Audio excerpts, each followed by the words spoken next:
Welcome to the Norm spin-off Hyperbolic review. I am your host, X, also known as Young Conscript Freeman. And with me on these reviews is my co-host, Pooja. Greetings, programs. And on this episode, we have our return guest, Oscar. It's the users. The users? I'm amongst the users. Oh, yeah. We are the users. Yeah. You came from the digital world just to be on this episode. I did, because I'm usually behind, the screen In the anyways. sleep mode for Nice. this. Yeah. Could you imagine Oscar's program editing the podcast? He's at home right now. Yeah. I don't know. He's probably like, Yeah, on the grid when he's asked, "What do you do?" I'm programmed to edit. he's like, I'm programmed to edit. Basically. He's like, what program do you use? Premiere Pro 2025. So, on this episode, we have a new Tron movie coming out, Tron Ares. It's the third installment of the Tron series of films. Jared Leto, our Lord and Savior. He's not my Lord and Savior. Savior's the toe. Lord and Savior. Ugh. I'll get into it. Yeah. We're not going to get into all that right now. So he's a program sent from the digital world to the real world on a dangerous mission, marking mankind's first encounter with AI beings. So as new movies come out in the theaters, we're going to be reviewing old movies. So make sure to subscribe for that because we're doing 2 reviews a month. Be sure to leave a like because the movies that we're going to be talking about is Tron 1, which will hereafter be referred to as Tron, and Tron Legacy, which will be hereafter referred to as Legacy. So we watched them to prep for Ares, and we are kind of going to get into it. So before that, Pooja, what is the story about? Oh, right. So Tron is a 1982 sci-fi film directed by Steven Lisberger. Kevin Flynn, who's played by Jeff Bridges, is a former ENCOM employee who's been hacking into ENCOM systems, and he's been trying to get evidence of his stolen work, only to be transported into the digital world called the Grid, where he must fight to survive and escape with the help of a security program named Tron. Beautiful. So we're going to rank it, and then we'll just go ahead and get into our thoughts and opinions of it. All right. Tron, what'd you think? Me? Start with you, man. Start with me? We'll start with so you. I liked it. Liked it. Liked it. Wow. Only liked it. I'm sorry. It's okay. Yeah. I mean, it's a product of its time, I would say. I mean, like, when you really watch it, you're kind of, I mean, in fairness, I watched Tron Legacy first. So, like, that was, like, way long ago. Like, I watched it first. So, like, that was my experience with Tron. So, going back and watching the 1982 one, the first one, was, like, I don't want to say jarring, but it's very jarring. Because, like, you go from, like, all that stuff. You can say it's jarring. It's jarring. You did say it was jarring. It's jarring, okay? So it's of the time, but you don't think it was ahead of its time? It was ahead of its time. I'm just saying that, like, it's a product of its time, and, like, it shows. It shows a lot. Like, when you see, like the graphics and, like, the recognizer and the light cycles and stuff like that, it's nothing compared to what we see in Legacy, obviously, because it's, like, literally 30 years into the future. So you have to compare it to Legacy almost because you have that, because you're primed with Legacy? Well, naturally, you're going to, because that's what you saw first. Exactly. But, like, the reason why I liked it is because, like, the themes behind it, the messaging, like, you know, the acting, I mean, like, young Jeff Bridges, like, you don't get to see young Jeff Bridges that much. Like, I've never seen young Jeff Bridges. He's old now. Yeah, I know. Every time I've seen Jeff Bridges, he's always old as fuck. Yeah, he's like Morgan Freeman. There's the only one young Morgan Freeman. Watch Deep Impact. Oh, then really? You have a young Morgan Freeman for real. Wow. Okay. There you go. So yeah, like, it's like a product of its time. It's pretty janky, but, like, you know, it's an 80s movie. You know, what are you going to get out of an 80s movie? Yeah, early 80s. Exactly. So I loved it. You loved it. I loved it. I remember watching it, like, a long time ago, and I saw it just by myself or whatever. And when I rewatched it, I, like, fell back in love with it because I remember seeing it and I was like, the endings of movies really, like, last with me more than, like, the journey, to be honest. I do remember the journey or whatever, but going back on it again, knowing what I know, having seen it from a long time ago, I loved it. Yeah. That explains a lot. Wow. I love that. And I do think it's a little bit of style over substance. The ending kind of, like, almost pushed it down to a liked, but that, I think, is a product of the time more than the effects and, you know, the world or whatever. I think that kind of, like, storytelling, which we'll get into it, like the throuple that they have between Tron, you know, freaking Yori and Flynn. Yeah. That's the part I didn't really care for. Yeah. So that is what almost pushed it down. But the world, like it's an old movie, but they made it, Yeah. In the chat, he was saying end of line. Like every other message was like, hey, we're gonna do this, guys. Right. End of line. Well, because Jose can only do one line of text, before he's too much. Yeah. So I was like, bro, Right, save it for the review. Come Right, on, right. man. You can't be saying end of line. You haven't even listened to the soundtrack, but whatever, bro. Not yet. All right. What do you mean you haven't even listened to the soundtrack? What do you mean by that? I mean, it's in the movie. Yeah. I listened to it in the movie. Yeah, it was there since the beginning. I haven't been to the end of line club, is what he's saying. We'll Well, talk about that. It's, Scene. it's named after the line. What'd you think of Tron 1? Tron. So obviously, I am the Tron fan here. You are? All Yeah. of this shit is mine. This is all your swag. Yeah, literally. And my younger brothers. But yeah, Shut up, yeah. I actually did see the first Tron first, and that was a Really? long time ago. Yeah, I was I don't know, what was it, like middle school, and I think that was like a little bit before Legacy was coming out. Right, probably. So yeah, I love this movie. It's not perfect. It is cheesy. It is of its time, yes, but Yeah. if you considered the technical achievement it was back then, it is pretty incredible and painstaking to think about how much I know. went I into feel like this they movie. took the long way. to They make this did, movie. but it's because that was how it was back then. Yeah. Like, there was no other way to do it. I love the art direction. A little bit of trivia is Sid Mead and Mobius, and they're known for doing stuff for Blade Runner and Aliens. So if Yeah. you've seen either of those movies, you know what their art style is. It's one of a kind, and I feel like it still is one of a kind. Nobody's ever made a movie quite like that. Tron holds a very special place in my heart. Yeah. And being able to see it in 4K now is like, Disney Plus doesn't do 4K? yeah, they do. They do. They have the 4K version No, well, then now. then yeah. I got it then. Yeah. I don't know if because when I watched it, it was jarring to see like the effect of like them in black and white and the whole roll is in black. Yeah. And like you can kind of tell like I don't know if it's like called like rotoscoping or whatever. Like when they like cut out the people, you can like I don't know. They seemed like really fuzzy. But Yeah. maybe that's just like. But I found that kind of charming because it was kind of Yeah. like they're inside like the grid, the programming. It really does. I think they really did make it feel like they were in another world, which was the point of the movie. So. Right, but some of that stuff was on accident because I did watch the documentary or whatever, and they were like copying what they would get from the computer into the film or whatever, and it would have like this like certain colors would like get really bright, but they just left it in because it was almost like the pulsating of the world. So Yeah. Yeah. and without jumping ahead too much, I might like the style in this movie a lot more than Legacy.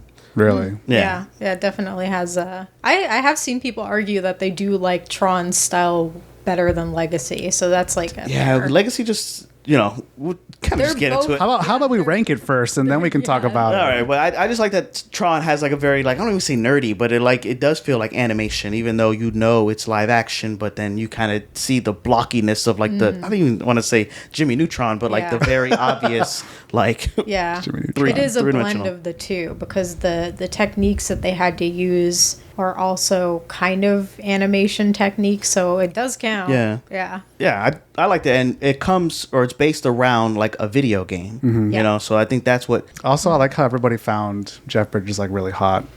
He is. So What do you mean? Well, I'm not disagreeing with that. I'm just saying it's just really So funny to I me. watched Tron for the plot. Oh my So I've God. heard like that, like Nicolas Cage back in the day used to be hot, and there's movies with him or whatever, but that he was a heartthrob back in the day, and I Nicolas don't Cage. Nicolas Cage. So I don't think the opposite of Jeff Bridges. I don't know, but there's scenes where you can tell that at least the director thinks because he's like, all right, change your shirt, get. Well, yeah, that whole scene where he's like taking off his shirt and he's like all sweaty from gaming. Like Yeah. that doesn't happen in real life. Yeah, he's a Sweaty gamers, you know what I'm talking about, Sweaty right? gamers, bro. I did it because of Kevin Flynn, man. But yeah, Kevin Flynn's my hero. They have a picture of Kevin Flynn like He on their doesn't wear wall. deodorant either, bro. Yeah, he really. He didn't shower or nothing. He just changed his fucking shirt like a fucking stinko. Like, what the hell? Or we're having a meeting. Let me change my shirt. Yeah, it's just funny because like he was like everyone was like crowded around him playing like the light cycle game, and he was like kicking ass. Everyone was like, "Oh man, he's gonna do it!" And then he does it, and then like they go upstairs. Right. The hot scientist lady was like all up on him. Oh my Yeah, god. but that's the other thing about this movie. Like, Okay. like the main characters, they're all hot. Like Bruce Box Leitner too is like, Is he Alan?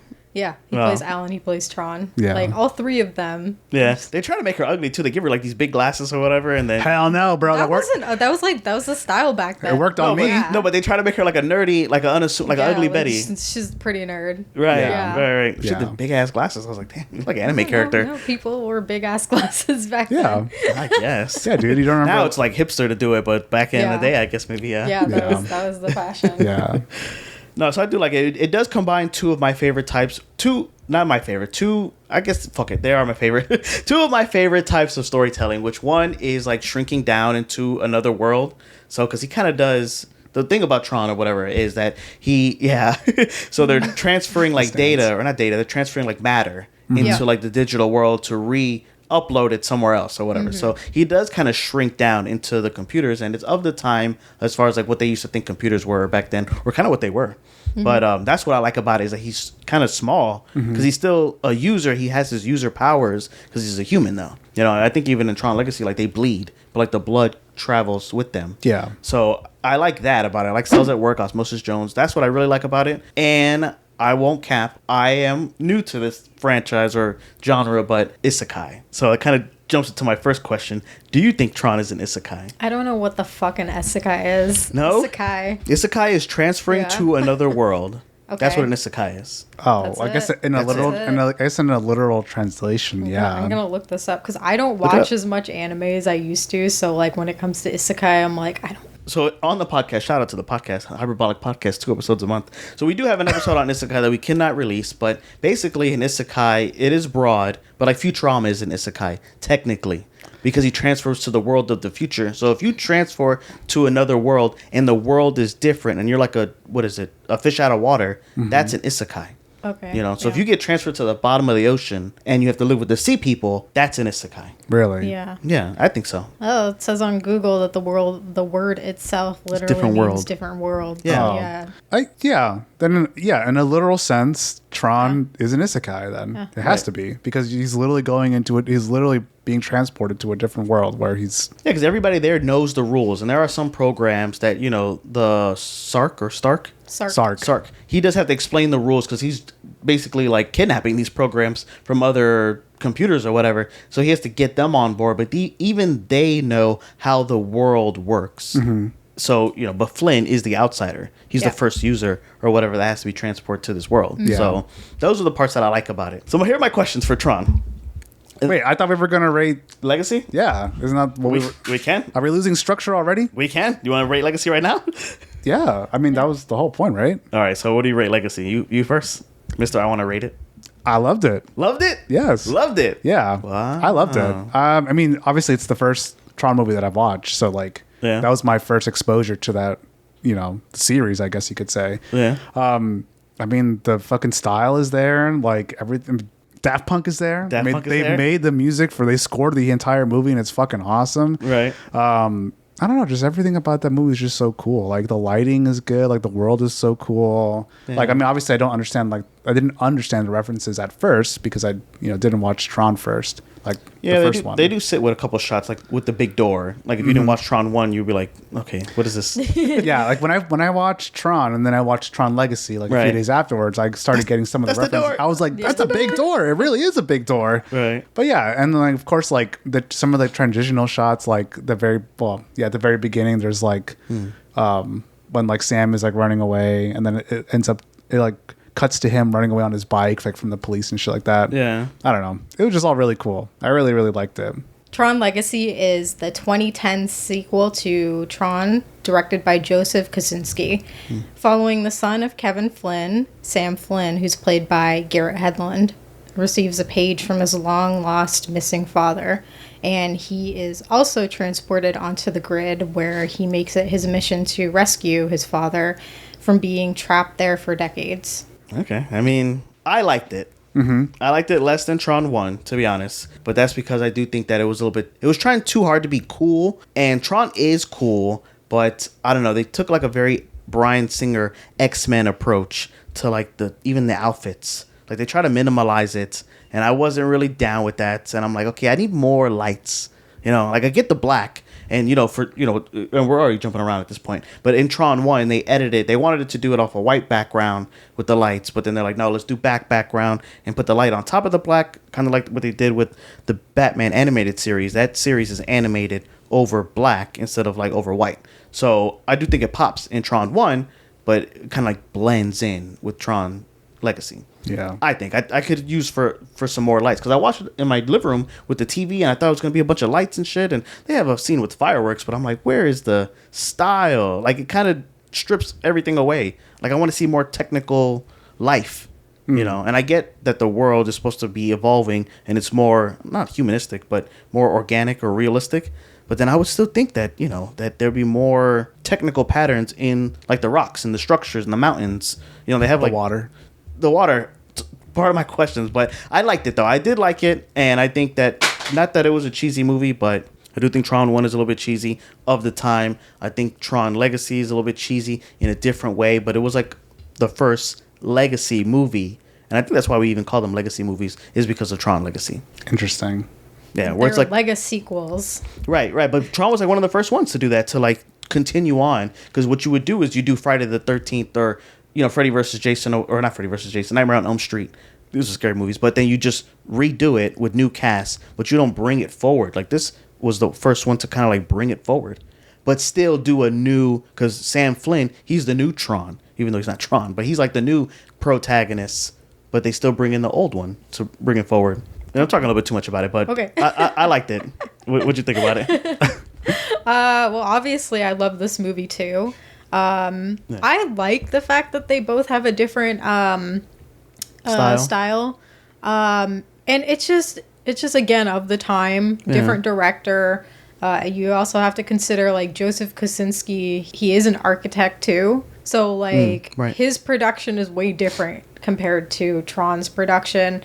So what he brings to the table is like his own personal set of skills. Like, I won't get too much into it, but he wanted to make the world as tangible as possible. So while there is plenty of CG in there, a lot of the sets were built. Like that glass house that Jeff Bridges lives in. That's probably a set. Mm-hmm. Yeah, that was a set. The lights in the suits were also practical. Like, they run on a battery of like about 15 minutes. Like, if you got the Makita batteries behind them. Yeah, like the little block you see on each of their suits. I think that's the battery. Wow, yeah, on that's their pretty backs. cool. Yeah. So I love this movie. I think like Joseph Kosinski is kind of known for like making great Legacy sequels. Like, he's known for Top Gun Maverick, which was also he made that one. Okay, I love that movie. It's so fucking good. Yeah. This movie, I think I also really like Tron Legacy's storytelling a little bit more because they hit the emotional beats like they're able to, because they have father and son now. Yeah. And then paired with Daft Punk's score. Every time I watch this movie, like as soon as the score rolls in, like I want to cry. Like, this movie is like able to like bring out like the emotion in me. Wow. So just like everything that went into this movie, I think fits so well together. And it just, again, like it's another movie that's one of a kind, just like, its predecessor. So I could talk about it for days, but I love this movie. Yeah. It also, I liked it a lot. I also think like the style kind of lends to like the whole, like, because in Tron Legacy, it's a completely new grid, right? That like Kevin like pretty much built up. Mm-hmm. So like, it kind of makes sense. Updated. Yeah, it kind of makes sense that it has a different feel, a different look to it, because it's a completely different grid than what they had in the first Tron movie. Mm-hmm. Yeah, and I don't mind it being different. I just think it looks kind of like, I don't want to say plain, but they kind of strip it back where I wanted it to get weirder. More minimalist, I guess. Yeah, I don't know. Maybe you would like Tron Uprising because it's kind of, it still does follow. Uprising, is it the animated cartoon? Yeah, so it does follow more of Legacy style, right? But there is still hints of like the original Tron in there, so I think they're able to find like a more I guess a colorful balance. Maybe you like it because it's more colorful. I don't know. Well, so I was gonna watch it for this, but this is not an episode. This is like a review. So I wanted to keep it just off these two movies. Right. I didn't want to get too much into like a bunch of like lore about the whatever. Yeah. So the questions I have about the lore are kind of just about the movie. Yeah. So for the first question I have is, what's up with the programs resembling their users? Like, do the Trons really look like their users? The Trons? The programs, I know. Tron is a single program. I know, but I'm a dumb moviegoer. So I'm watching the movie, and I'm like, okay, do they look... Program and user. Because Flynn recognizes Tron as looking like Alan. So, but maybe that's just because he's a user, right? But the MCP, when he catches Clue in the beginning of the movie, he doesn't recognize him as Flynn or as Kevin. So he's kind of like, who are you? Who programmed you? He's like, I don't know. I just got lost or whatever. And then he assimilates him or whatever. Yeah, but it's because the MCP has never been outside of the grid. He's not going to know who Kevin is. Yeah, but and then with Kevin, he's coming from the outside in. Yeah. And he sees this dude who looks like his best friend. Of course, he's going to be like, oh, yeah, you're Alan's program. But do they recognize each other's face? Or is that... Because the thing about this movie, or at least the first movie, is that it's for us, a visual representation of what these programs are. Because we know, or at least in the real world or whatever, programs are just, equations or whatever. But for the movie, they dress it up like that. So, but do they recognize each other? I still don't understand your question. Yeah, now I'm confused about the questions. I mean, that's just the rule of the movie. Like your program is gonna look like the user. Yeah. By default, I mean. So if there's a Pooja program and that looks exactly like me, yeah. Are we able to see that you are Pooja's program because of how you look without having to interface with you? If you're the outside in, if you're the user going onto the grid. But yeah, if you're trying to say like... No, if we're trying to say that Yori and Tron... Right. Are going to be like, oh yeah, you're Alan on the outside, you're Laura on the outside. Of course they're not going to know that because they're not from the outside. No, because they're their own person within the grid. Because there was a moment where the MCP has pictures of the real world. That's not the point. There's no reason for... Because these...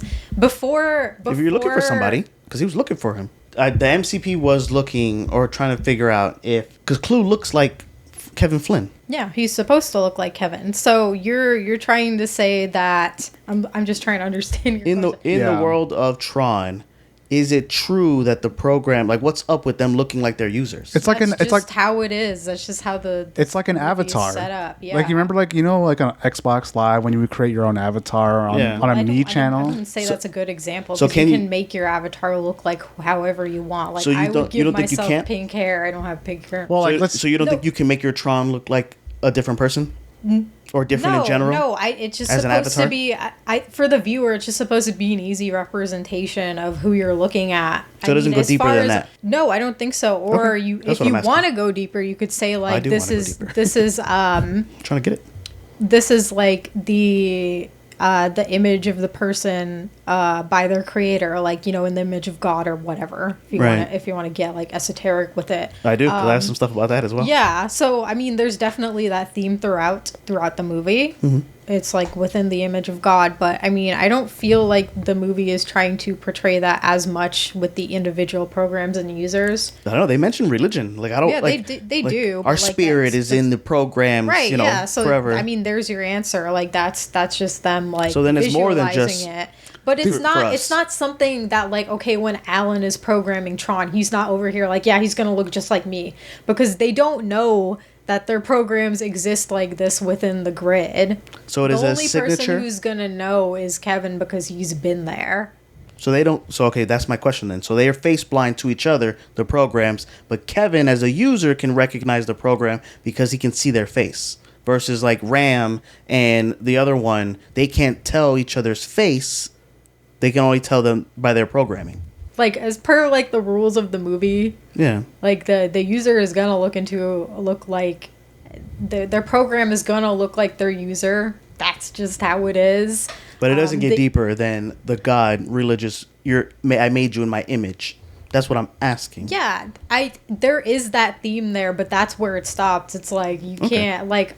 when it comes to, like, creating in the image of God, I feel like... it's heavier on Kevin and Clue. Like, the rest of them, sure, like, they all look like it, but with that theme, like, that big theme, it's going to definitely be Kevin and Clue, and then, like, maybe a little bit of Sam. Because they don't have any of that in Tron Legacy. Like, besides Clue, and they'd never really even show Tron, the Rizzler's real face to see that he looks like Alan, but there are no other... flashback.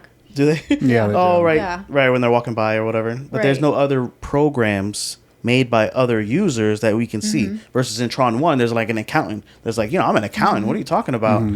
So I'm sure he looks like that. Right. You know, they even make a comment like, "Oh, no, you look like an athlete." He's like, "No, I'm not an Yeah, I athlete." mean, I guess it's not that important to that movie. Like that movie is showing the programs how they exist within that grid. They're given more freedom as opposed to Tron. So yeah, I think it's just like a visual thing for that first movie. I like that it's not explained as much, because I like things when it's like that, because then we can have these conversations about like, oh, what does it really mean? So I'm not asking for definitive. I'm asking what you think about it. You know, I don't think it's as serious in Tron. It's just that like, okay, we have like these main actors and we're gonna just keep using them within the movie. Right, probably. And then like the whole thing about the MCP not recognizing Clue as Kevin, like again, like he's never seen Kevin in real life, and like the movie starts with him or with the MCP and NCOM not knowing who's hacking into the system, and like they don't have a visual into the grid, like but he recognizes him like when he breaks in to get level 6 access. He's like, I can't, what's up, Kevin, why are you here? And he's like, oh, this is the MCP. He finally realizes it's Kevin when he goes to NCOM and he sits in front of the laser. Right. And then he's able to see, oh, you're the one that's been messing around inside the grid this whole time. Right. So, but can he see him? Then he's like, oh yeah, this is the dude who used to work here that we got fired after stealing his work. Yeah. And then he's able to make that connection. But like before that, like he hasn't seen Kevin before. But he knows Kevin. Yeah. They're hiding. He even threatens Dillinger with like, hey, Yeah, they know Kevin's existence because he used to work there. But as far as like the visual, like what he looks like, they don't know what he looks like. Like they simply don't. MCP. And like with him sneaking around, after he gets fired or whatever, Dillinger is the stupid one. Like he has no idea what's going on, but that's kind of the point. They do know each other because he said like, oh, remember when we used to play chess together? The MCP and Kevin. Yeah, they do know each other, but like when it comes to hacking into the, I think you're looking this a little too deep. I am. That's what I'm trying to do. So it's like way too deep. That's the problem. Like you're just trying to make you're trying to make a meaning out of like not nothing, but like. It's just how it is. You have to suspend your disbelief. I do, like, but no, you don't, because you're not. Like there are plenty of things in this movie that don't make sense. Like there are like some plot holes. And but I like the idea of my program looking like me. So we'll just go into the religious parts because there's religious themes or whatever. But do you think that the programs would really worship the users? They already do. They already do. Do you think that they would though? Like they already do. I don't know. They literally say it. They say thank the user. They literally say that in the movie. Yeah, they literally are established. Some of them, not all of them, but there are plenty of programs, I would say the majority, who do believe in the users. It's just like in real life, like, we haven't seen God and, we haven't actually seen God, but there are people who believe in a God. So I know back in the day, like computers were a little bit more, you had to really get in there to actually use them. But nowadays, at least, you don't really need to know too much about like DaVinci Pro or Adobe to really like get in. It's more user friendly.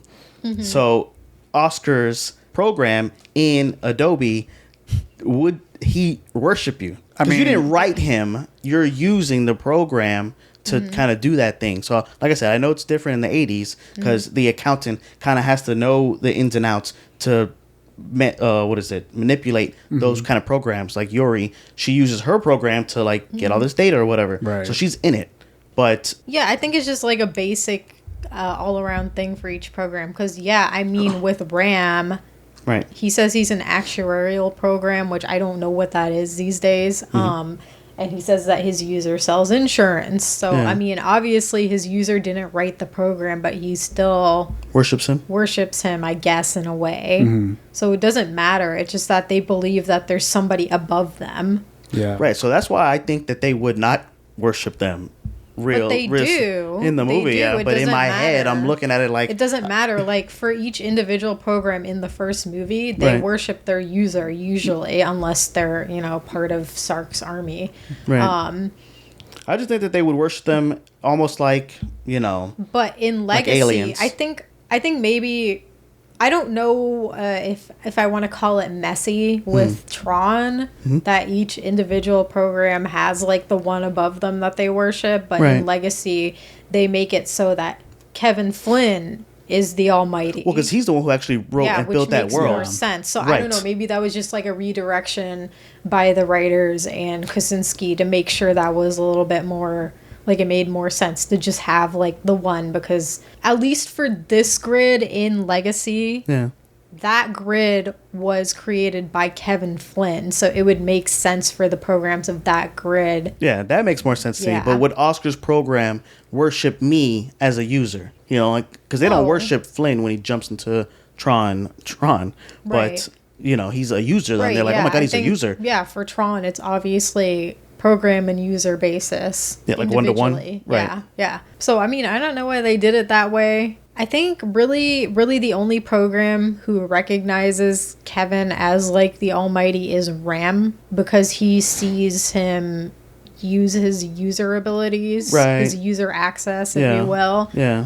to do things on the grid that nobody should be able to do. Yeah, I like that part of it. Yeah, so that's like, I guess that would be more of like the starting point of them believing in somebody who actually programmed everybody, even though Right. I don't, yeah, technically, I would say technically, like, it's not Kevin who wrote that grid. Like, it's just like The company's grid, kind of. yeah, Right. So, what is the water in Tron?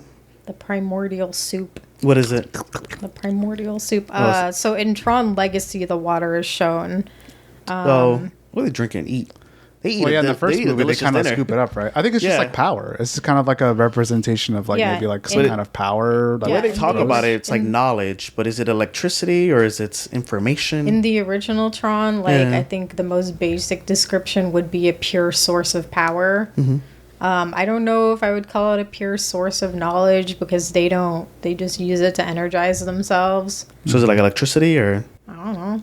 Gatorade, Powerade. No, it's Gatorade. maybe it's like a I don't know Well, like a battery. I like Gatorade. Maybe Yeah, yeah. it's just in its purest form, and like Right. water, you know, in like an esoteric sense is describe. I mean, you can't have life without water. Right. Right. Water is just associated with life in general, so it's just life in its purest form, energy in its purest form. If we're going into Legacy and everything that has to go into Legacy, I say like the primordial soup, because like if you read this, like it'll show you that that's where the isos literally came from. They came out of the water. Wow, very so cool. it's birthing life essentially. So that's what the most basic way to describe the water is in the Tron world. It's just like a source of life, a source of energy. Interesting. So let's talk about some themes. That's the last question I had. I had another question about like death. I don't think, or can users die on the grid? Like, is it like a real? Is it? I don't believe. I'll just start with that. That if you get de-rezzed on the grid as a user, that you actually die. Because at the end of the first Tron movie, Flynn basically jumps into the MCP, and she's like, "You'll be de-rezzed," and he already exhibits like user powers on the grid, so he doesn't die. He jumps in, he distracts them, and then Tron even kills him with the identity disc, which also kills Sark, which is why I think that they were kind of related, or, you know. But at this point in the movie, they had linked or whatever. Well, Sark was already dead at that point because Tron killed him, and Right, and then he got reanimated by the MCP, so he just becomes this fucking kaiju or whatever. Yeah, I like that Kaiju part. Sark. I like that part of it. And yeah, because he's linked through the MCP's power at that point. Right, but that should also Then- kill Flynn if he's in the MCP, but then he doesn't. Apparently, it doesn't. Right, so I think users can't die in the digital world. I don't know I think they can. It's just we've never been shown it to my knowledge. I just think they're too solid, to be honest. Like, to be really They're deleted. built different. I think it's No, well. like, not really. Think about They it. are built different. Well, think about it. Like in Tron Legacy, we see Sam get cut and he bleeds. Yeah. So like, Right. you can probably die. And plus, remember the beam like literally beams your matter into the digital world. Right. So like you are physically in Yeah, like so the if you digital die realm. in the grid, you're just dead because your But if- real life body no longer exists on the outside because it's inside, and then Yeah. But maybe things that should de-res you doesn't de-res you. I think you have to die from like bleeding out, or you have Well- to die in a more human way than Right. a program. Yeah. I guess so, because I mean, like, if you think about like their identity discs and how sharp, I mean, it was able to cut Flint. So if Right. it cuts him on his arm and he bleeds, just imagine if you took it to the chest, Right. he'd probably just get stabbed and die. Right, right. So yeah, I think you can die. Like it's kind of like I don't know, if it's like an accurate representation, but kind of reminds me of like Code Lyoko almost. You know, like where they die and like if they get hurt or die in there, they get like hurt. Their actual bodies get like hurt in real life or whatever. Or like Do they? I kind of remember that because they do kind of get. I thought they just go back to the body, like they get deleted and they go back. I don't remember. I just remember that show being bulgy as fuck. Bro. Speaking of old animation, Art style. Yeah, it kind of reminds you of that almost, or like maybe even like if you want to go as far as like the Matrix, right? Because like they get transported into like the Matrix, and then when they get hurt inside the Matrix, their actual corporal body on the outside does get hurt. Like you see Neo going like. Right. Well, it's usually like that in movies. Like you die in a dream, you die in for real life, you die in the computer, you die in real life. Yeah, so I think the same thing applies to Tron, probably. Yeah, I just think that they have like crazy user powers or user constitution that doesn't really always apply to Yeah, the I mean programs. they're different. They're not programs. Right. They're They're users. built different. So yeah, exactly. They're built different, so they die differently within the grid. Just Right. We've never been shown that, and we probably never will. Never will, maybe. Well- I mean, Ares. You don't know. So some themes. I know you were saying that like artificial intelligence isn't a theme really in Tron. It's like hinted at, but with the first movie that was before, that was way before we could even dream what AI would be in the sense that we understand. But a killer it now. robot is AI. Like any kind of killer robot. This is not the first killer robot. This is not the first program. Something What do that you mean create. Killer robot. Where's that coming from? Well, because they creates the MCP off of a chess program or whatever, and then even the It professor. evolves from a chess program. Right. So here's my favorite character, the scientist who's testing the orange with the real life Yuri. Dr. Walter Gibbs. Yeah, he's my favorite character in Tron 1. And he's just the old guy. He's the one in the Oh. beginning. Yeah, Yeah, I think yeah. he's the guy in the he's He's- Dumont. Yeah, he's Dumont on Yeah. the grid. Yeah, I He's don't- the Yeah, yeah, tower yeah. I think he looks person. goofy when he's Dumont, but then the more I lean love into that it, scene. We laugh at it every time. the more I lean into it, the more I like it. So that's Yeah. why I like about it is that it's kind of goofy and it's self-aware. Yeah. Yeah. You know, and it's like embracing it. Where I feel like the second one kind of doesn't do that. But he is my favorite character. But he even mentions he's like, oh, let's see, where is it?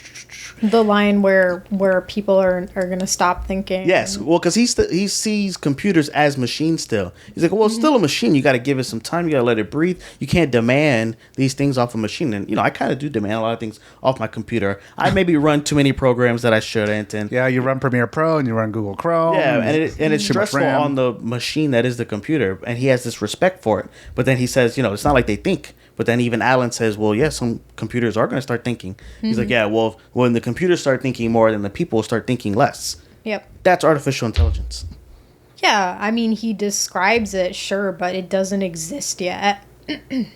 So he describes it before it exists. Yeah.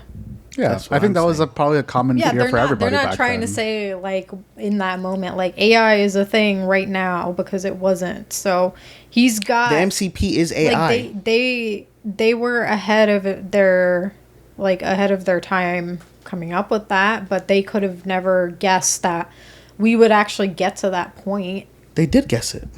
Yeah, did I word that wrong? I just think the would have MCP never, is. I guess they would have never expected that we would actually get to it. Like they didn't know how right they were when they wrote that line. I mean, it was 1982. I mean, like back then. It was just like the start of something because it's very true. Like throughout just technology history, like we do less thinking because we have. Right, but I think it's all a the theme too technology. because Yeah, it Dillinger is. doesn't. He didn't program those Yeah, games. yeah, that's you know? that's one of the major themes of Tron. Like the Dillingers steal and repurpose. Right, The right. Flynns create. Right.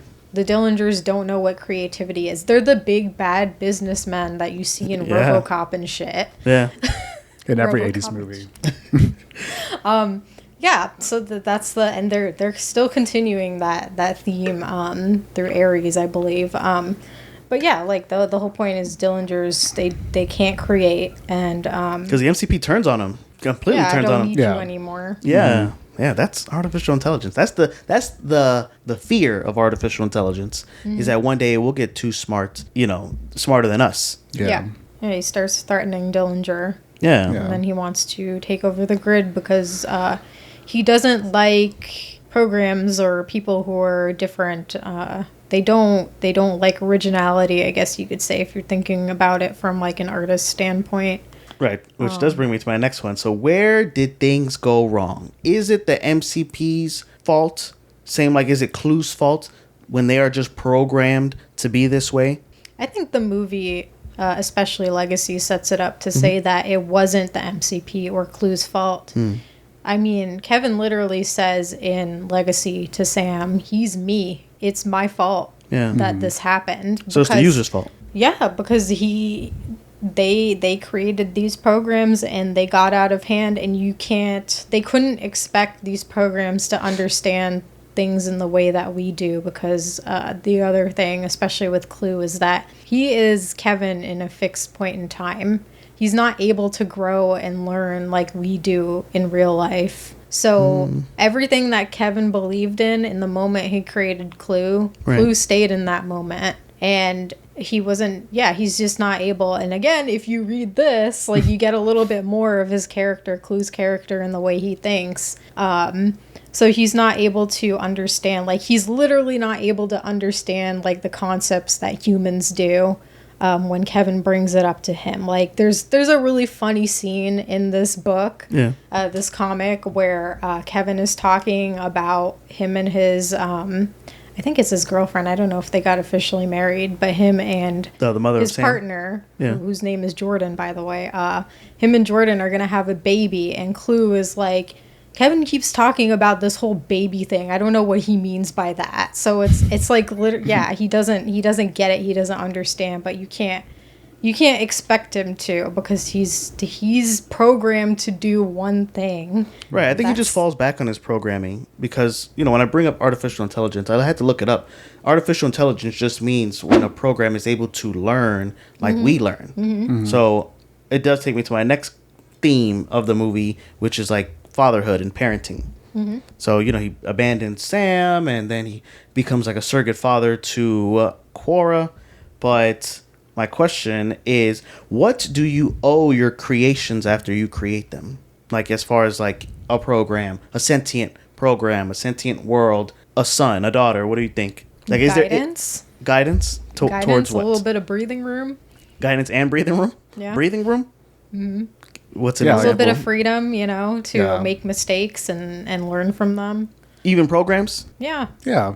You should allow your programs to make mistakes? Yeah, I mean, Clue made a huge mistake, but, like, again, he's not able to see what it does to other programs. So could he have guided Clue better so he didn't become this murder, tyrannical, genocidal program? Maybe he could have programmed him better. But yet again, he's a fixed point in time. So it's like he didn't know that he was going to grow into this tyrannical program that was going to try to take over the entire grid. Right. So maybe in the earlier process, if he knew that, which he didn't, then he would have programmed him differently to not just focus and fix point himself on a perfect system.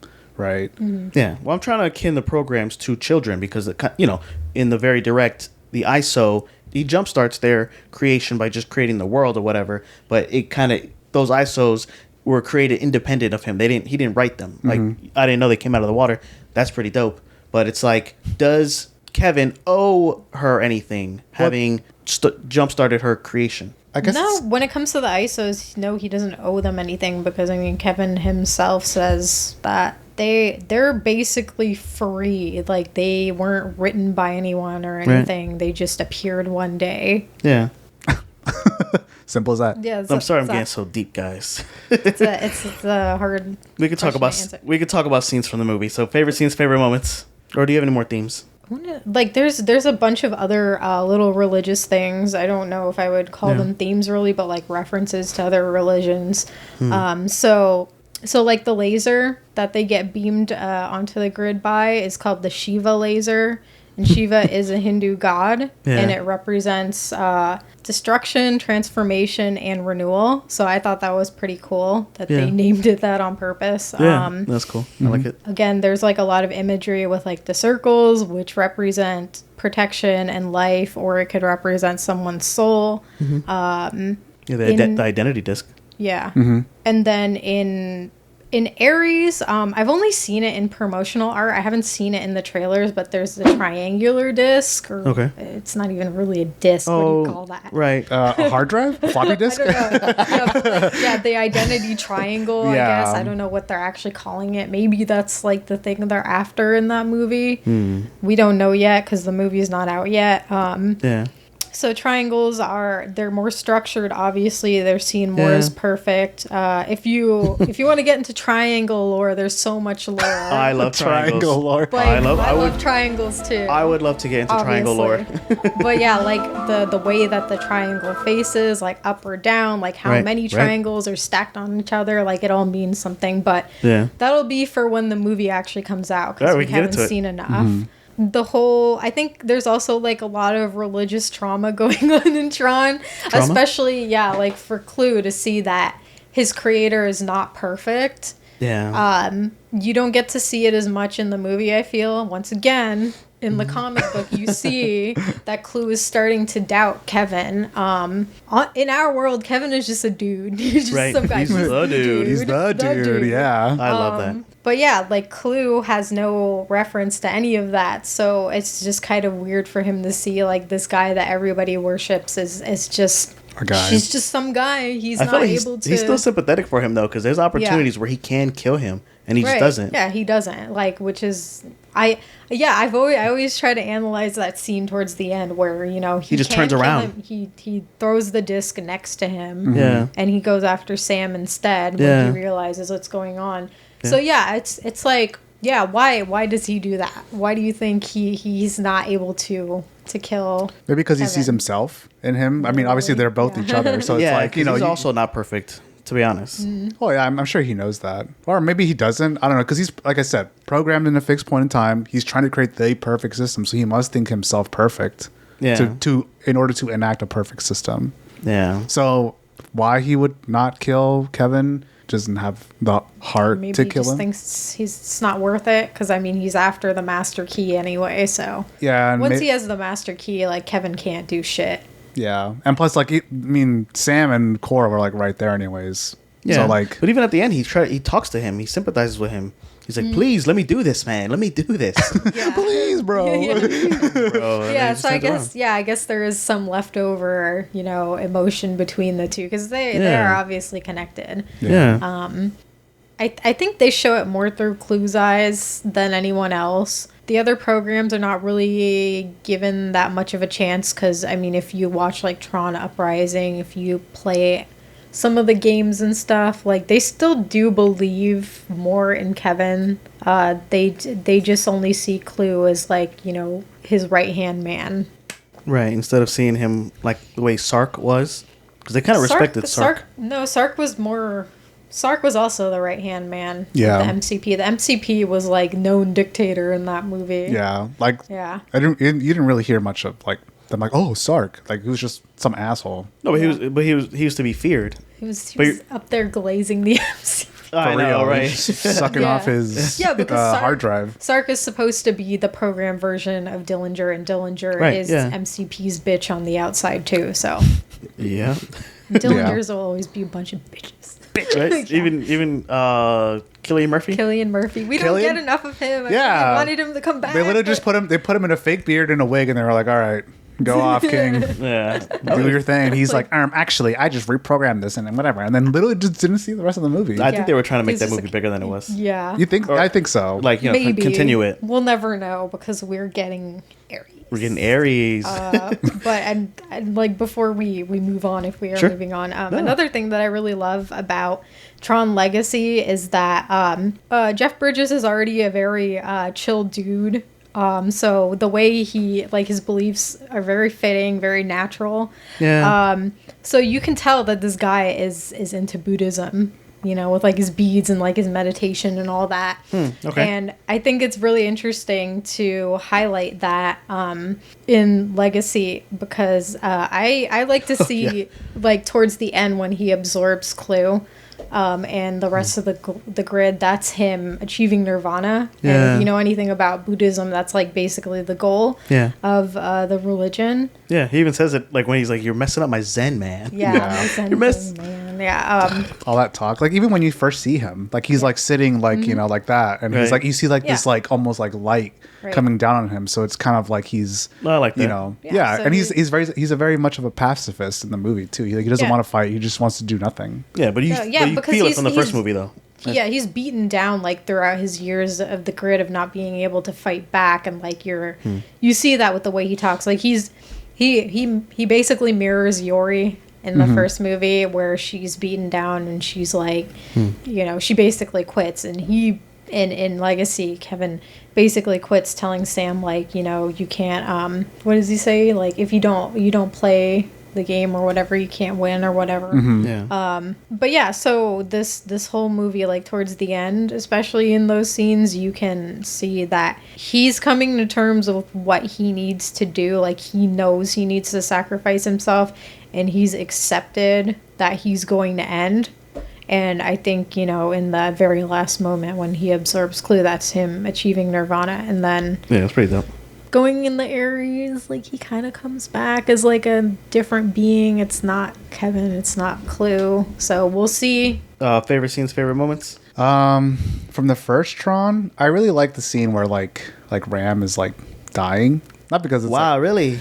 it's just very Doomed grid Yowie. it's just so emotional. Really? God Yeah, damn, man. Why is it was that? I have a note that he's my favorite character he's my favorite program, I guess, in Tron 1. But his scene where he dies, I don't feel anything. Really? Yeah. I thought it And was he's my so favorite sad. character. It's like sad because like he's finally seeing like a user and like all its glory or whatever, Yeah, and then all but he's believed in came to be true. yeah, and then would you only have for, that only note? for So him. it's like comforting for him to die in Kevin's arms. Yeah, Taking it that way, do you think that he achieved nirvana? Is that why he died, though? Or not why he died, but is that why he... No, why because he Ram let- doesn't follow like those rules. Like, it's Yeah. very specific to Kevin, so you can't apply the whole Buddhism thing to, Yeah. to Ram. wait, But Buddhism applies to everybody, you know. Only Yeah, if you believe in it. Only if you've chosen to follow that path. I'm not a Buddhist. So if Yeah. you die, you don't think you go back to the earth? I have that- a completely different belief system than a Buddhist does. yeah, and I Yeah, don't so think it programs doesn't are apply. programmed to believe in like a certain religion Yeah, aside from like the you user. can see in Kevin's house or hideout in Legacy that he has all of those books on philosophy. Yeah. So he's been studying. He's been taking all of his time to learn about those kinds of things. So he probably finally decided on Buddhism, because as far as I remember from the original Tron, like, they don't really go into what he believes in. They hint at it. He's more just a in cool Legacy. guy. He's a Yeah, chill guy. chill guy. He's got a lot of Jeff passion, Bridges. though. He's a very good actor. Because when he's talking about, he's like, "Come on, man! Like, it's on there," and I'm Yeah. like, "Wow!" I think that's just him. such a chill passion, though. That's just Yeah. him, dude. Like if you ever like, I mean, think about it. Like when I was watching like Legacy and the first movie, I was like, Yeah. man, that's just the That's just fucking, a- that's, that's just the Big Lebowski. Yeah, that's just Jeff Bridges being Jeff Bridges. Yeah, he always just talks like that. He's like, "Come on, man! Like you Yeah. gotta go, man." Yeah, it's good though. I like Yeah. it. So I do like that you have a relationship between the user and the program. Like Clue and Flynn kind of like talk to each other at the beginning of the first movie. He's like, no, there's no buts. Buts are for users. Yeah. You listen to me and you got this. Yeah. And he does it, whatever. I like that part of it. And I wanted more of that. That's why I kind of like harped us on a rant about like the relationships between the users and the programs, because I like that part of it. Like I wanted more, not more explanation, but I wanted more on-screen representation of that kind of stuff. I like that the helicopter in the real world kind of looked like the Tron Legacy and even Tron Ares, like in the first movie. It kind of does have that, like, you know, and even then it looks a little bit more. The light lines. Yeah, that like- stand out. Yeah. I like it a lot. And I was Yeah. like, wow, even the first movie had that. Yeah. The game of Tron looks easy, like when Flynn is playing it in the arcade. Are you talking about like the life cycle game where he's like, No, the light cycle game I like, but he's playing like He's playing. like the disc? I actually no. don't know which one's. Is it Space Paranoid? I think it is, because it looks Yeah. like It's the one where you have to shoot down the recognizers. Yeah. The yeah, Life yeah. Cycles is a completely different person to open the movie. yeah. Yeah. Well, it looks like like the light cycles is kind of like Snake, like you just snake at each other. Mm-hmm. But I don't know that Space Paranoids. I kind of wish it looked more like a video game and less like a scene in the movie. Like the way when he was playing it and they're like crowding over him and it just looks like a fucking scene from the movie. I'm kind of like, what is this? Is he even doing anything? I mean, I didn't respect him as a gamer. I didn't believe that he was a gamer. well, It's like an on-rails shooter. Is that what you mean? Like the way I don't... It looked. I'll play it in the video version, but it just looked like a scene in the movie. Like it didn't look like a video game. Yeah, because it's supposed to. Yeah, Like, but I wanted it to look like a video want- game. Yeah, well, they have the light cycles in there. yeah, but like, yeah, everything does look like what it does on the grid. Like that was the point. Yeah. I don't get it. plus they're not going to make a whole ass game just Why to not? like. What It's do you mean, about why video not? games. It's about video games. They had the light cycle. The light cycle video game looks like a real video game. And then when you see it in the movie, it makes sense because now we're seeing it from their perspective. But it still probably is like a top down, them just doing this. So you I don't just know. don't like how it looked on the arcade cabinet? No, that's what I'm saying. I don't Okay, like it. That's all I'm okay. saying. That's Okay. all I'm saying. I'm just Goddamn. It saying- just didn't look like somebody was actually playing a video game. Yeah, Is what you mean? Oh, yeah, okay. and they do that in movies, like where they're Yeah. playing like they're Yeah. playing like this or whatever. Oh, and then I do so it looks Yeah. like something pre-recorded or Yeah. whatever you mean. Okay. yeah, okay. because and it's a movie about video games. I thought that they would maybe because Nah, I do have dude, some I mean, trivia about vid- actual video games. I mean, video games like had literally just came out like in the the early 80s, dude. Like, I mean, there's no preconception of how someone would look like if they were like on a fucking arcade machine like this. But they had arcade machines. yeah, but like no one's gonna like I don't know. I don't see the problem with it. I think it was fine. I didn't like it. So speaking of there, so Pac-Man makes an appearance on the grid map when the MCP is looking for. Yeah, it does. I thought I was. I Like, saw that. Yeah, I saw the Pac-Man. little That was Pac-Man. pretty I thought dope. it was pretty cool. I like it when Flynn hijacks the recognizer and then he gets like the little like the bit that goes yes and no. So I liked it, and then it immediately got annoying when it was Why? like no. I could have used a little bit What less do of you mean? that. Bit is best boy. Oh my god, Love I liked it. him immediately. I was just like, wow, it's kind of Yeah. cool, and then He instantly, gets a little cameo in Legacy too, with the little Yeah. bit decorations that yeah. on the mantle. At 1 hour and 12 minutes in the first one, there's a Mickey Mouse face on the background. yeah. I saw that. I was like, fucking hated I was it. like, oh my god, I hated it too. Yeah, I was like, corporations at it again, even in the 80s. Yep. Well, it is a Disney production. Yeah, I know, Oh, but goddamn. whatever, bro. I get it, bro. I get it. I know. So I like the part where Flynn uses his user powers to create the junction. I wanted more of that. I don't like why Tron and Yuri's love for each other transferred over to their programs.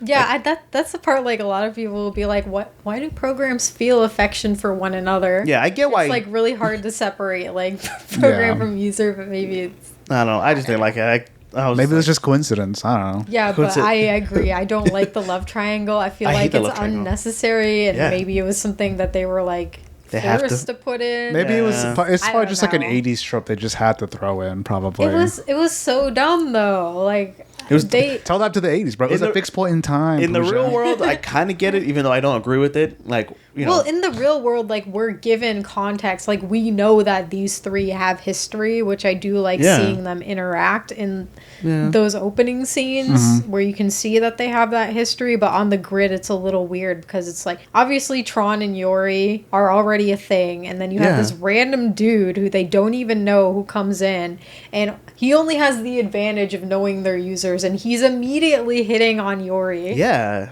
Well, And 'cause they kiss. They kiss. Yeah, like and then he I've dies only or known you whatever. for like about an hour, and we're just. And then she comes down and then That's- kisses Tron, and That's I'm like, what I the hate it hell? and I love it because it's really funny because she's like, Tron's dead, and then the next scene she's making out with Kevin, and then a Right. few minutes later, She's like, I thought- Tron's alive, Right, and she even she's says- kissing him like. Yeah. She says, "Oh, I thought you Girl. died. I thought you died." Just so you know. I know. Not that Tron knew what was going on, but Right. goddamn, why you gotta do him like that? It is kind of crazy. Like, Yeah, and I didn't like the kiss. but it doesn't make any sense in the context of the story and the writing, but it's just really funny to watch and like see Kevin interact with them, and then you get like that really funny line after he does like the junction thing, and he asks Yori like, "Are we there yet, mommy?" And I'm like, Mommy. I thought this was a kids movie. Listen, we weren't as brain rotted as we were back What? then. Yeah, of course. Like when I first saw it, I didn't get it, but now every time I watch it, I'm like, oh, Right. Kevin Mommy. Flynn. I mean, he was He's kind on of right though. He was kind of right He though. is. I agree. I'm just saying. Man. So that's my last note for Tron 1. And I did have to rewatch Tron Legacy because I just didn't have any notes. And I was kind of underwhelmed. And there's a lot of like loving shots of like the world or whatever, but I just wish it was stylized a little bit more. I don't know. I think the scene where they like jump on the light cycles when they're on like the grid, like the game grid, No, when he jumps and you see all of it come out like in slow motion and then, like they start going. I wonder or more like of that. it's just so fucking cool. Like I just love that scene. Like that whole like light cycle scene. Yeah. Like I liked how smooth like the light lines were compared to like just the angular like whatever, which I understand because you know Tron back in the 80s like you couldn't do like things like that. Yeah. But like I don't know, just like it felt so like smooth and just so like fluid, organic. It just felt good, and I was like, damn. Yeah, and I like that. I could ride that probably. Probably not, but yeah, I probably get de-res in like 5 seconds. But yeah, it was cool as fuck. Yeah. I love that scene. I kind of didn't like when they were fighting with each other. He was like fucking with his light cycle. I kind of liked it when it was more like a video game. But I get it's a little bit more organic. Yeah. So you can do those things. Yeah. You can kick them, you know, where you wouldn't be able to do that in Tron 1. Also, when they first showed the Rinsler. Yeah, right. When he's like a Darth Maul. Yeah, he separates his discs, and I was I know. like, And Flynn tries to do it. He's like, "Come on, man." he's just so cool. Like just the way he was moving, and I was like, damn, this guy's so fucking cool, bro. Yeah. So one of my notes is just digital jazz, man. Biodigital jazz, man. I love that. Iconic. Yeah. Right. If we were doing an episode, I think we would name the episode Biodigital Jazz, man. What'd you think of this one? It's because it's a review. I wanted, I like that we're bringing stuff from the comics and stuff. I just didn't do I didn't do it like that. If we were doing it for an episode, I would have got all into Tron. Yeah. But I was like, let me just watch the movies back and back. Yeah. There's a scene where they're on the elevator after Flynn Sr. hijacks it and Quorra's death. She's like dead on the floor. She's not dead. She looks dead, and then Sam is freaking out. He's like, They "Oh my god, disarmed her. Yeah. oh my god!" And then Where's my tomato? No. well, Sam is freaking out. He's like, "Oh, is she okay?" And then Kevin just looks at her. He's like, "She's stable." I'm like, "Bro, she's dead." She is not dead, bro. She's Not dead. dead. I mean, she didn't get like completely Jerez. It was only her arm, bro. Man, I would be freaking out. She clearly wasn't. She was like, I don't She know, needed like to be rebooted. she That's blue yeah. screened is what Yeah. happened. She blue screen. Yeah. Jumping back, I didn't mention it, but I do like the scene where they kill Sark and they get him in the head with the identity disc and his like brain bits fall out. I thought that was pretty cool. I was like, holy shit. Some violence a little bit, huh? Yeah. I like that. As Yeah. close as they can get. Yeah. And then I did not like them making the Rizzler, whatever, Tron. I just thought that was kind of whack. Like, I know he's in the back of the movie. He's even in the back of the first movie. I think he has more screen time, or not screen time, but more importance in the first movie. But in this, he's like way far in the back. Yeah. It seemed like an That's- afterthought. That's the thing with Legacy. Like, it seems that way, but it's really because you if you want more context, you have to like watch Uprising. Really? You have to like read the comics and stuff like that. There's supplementary like material. extra.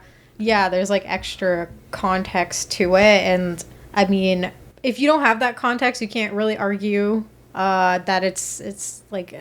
It's much deeper. I'm okay with him being in the background because kind of like Mad Max. Like Mad Max is one of my favorite movies, but he's not really the main character in those movies. Yeah. But so I'm okay with him being in the background, but he just seemed like so far in the back that I was just like, because At least the he Rizzler was there, because in Ares apparently he's not going to be. no, not at all. I mean, we'll see. I when always it comes had out. that. I always did have that question because I also had that same kind of like thought in the back of my head. I was like, why isn't he more forward in the movie? Yeah. like in Legacy at least. Because Yeah. in the first one he's like there because he was the. I mean, program. even in Tron, the original Tron, like Yeah. he's not like the main character. It's, No. it's Kevin. It's Yeah. always a Flynn that's the main character. So he's just there to help. He's the security program that they need to. Yeah. Yeah, but I feel like he wouldn't even because he doesn't even do the light cycle match against Sam. It's Clue. So I'm like, if he was the muscle, I could kind of see it more, but he was just like barely in it. And then they're like, you know what? He's Tron. I and mean, I'm if like, you since have like when? the rest of the context, it's also just like a way of showing like how much control Clue and his regime have over the people or the programs on the grid. So, because at the end of the day, like Tron is supposed to be also an ideal. He fights for the users. He's supposed to be I like that. the idea of freedom. Right. Right. And for Clue to take that over, like, it leaves the programs with less hope, because most At of least them show his face then. Huh? At least show his face to be like, this is what could happen to you if you cross me, You remember Tron? I mean, most people... He's the Rizzler now. By the point of Legacy, most of the programs know that Tron is gone, or they assume he's gone. Yeah. And again, like, you're not going to know that unless you watch Uprising. Yeah, it's known that, like, Tron has been gone for some time, and, like, these programs have no hero to look up to, so they just kind of... They're stuck where they are, which is kind of... Yeah. Well, that... Kind of hits a little close to home. Oh, yeah. It kind of, because like in the first movie, like even a lot of programs already know who he is. Because like, I think like once one of the programs get thrown into like the room with the games, you see like Tron like practicing. You're like, oh, who's that? And you're like, oh, that's Tron. No, like, right, yeah. Yeah, so In then the like first movie, people, so people already know like who Tron is, like what he's capable of, Right. and he's like, oh, he fights for the users. So people know his Yeah. beliefs already. No, for sure. In the first movie, I like him a lot. Yeah. But in the second movie, I was just like, nah, this is lame. Yeah, I don't know, man. He wasn't moving he- lame. He was moving pretty fucking fly to me. Yeah. I'm just saying. That's my last note. Release Rinsler. Release the Rinsler. Did you guys realize it was Tron? He says it. He says it twice. He only says it twice. Like the first time you watched it. The first time Before they they don't mention tell it? you that it's Tron, but did you realize that it was Tron? No. Before when he they says showed it? Yeah, like way before. Yeah, because they don't say it until like way later. Right. Yeah. But yeah, like on the first watch, did you have any hint that might have been No. Tron? Like the first time I watched Legacy was in theaters, IMAX 3D and everything. So I don't even remember like if I had that thought in my head. I think like back then I was like, cool.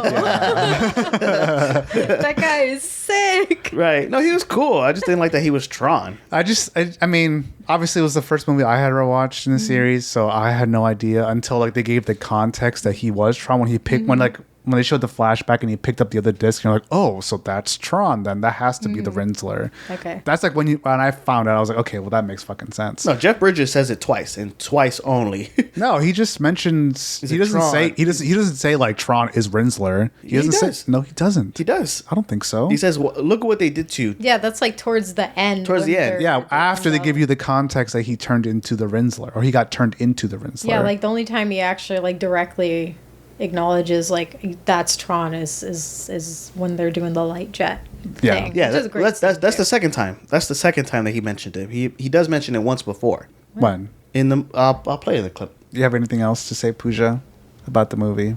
Favorite scenes, favorite moments. Favorite scenes, favorite moments. Like any interaction between Sam and Kevin. Just I love them. All of Legacy is just really good looking, so it's really hard to pick. I mean, like the Disc Wars scene, the light cycle racing. That game that they play is the same game that they played in the first one, where the boxes come out the bottom. Yeah, that's the Disc Wars. So it's Yeah, definitely. but they didn't more have updated. that big racket that Yeah, you that catch. was that was like cyberspace highlight. We were saying Highlight, yeah. When I like- saw the highlight, I was like, what the fuck? yeah. Dude, what was this fucking sport being so popular in the 80s, dude? Like, it was in Miami Vice, it was in Yeah. Tron. I was like, what the hell? Like, Crazy I wanted work. them to do that, but And in the original Tron, I feel like there's like a few scenes in like the real world that I really like how they're shot, which is I guess Yeah. kind of ironic. I think the way that I don't know that. They're simple shots, but they just look nice. And I think it's just like the lighting and stuff, like the scene with the helicopter, the red on the black, where Laura and Alan are in the van driving to the arcade and they have like the red outline of the lighting.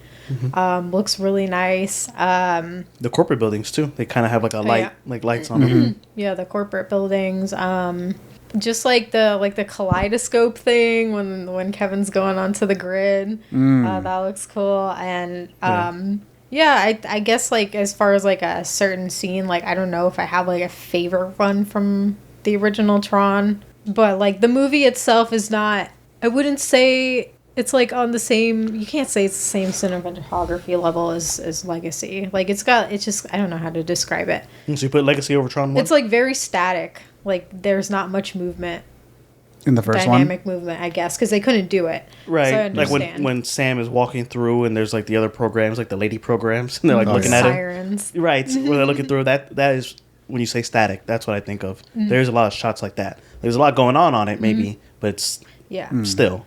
But yeah, it looks good, especially if you get Yeah. to if you can watch it in 4K now, definitely do it because it looks great. They did a great job. Yeah.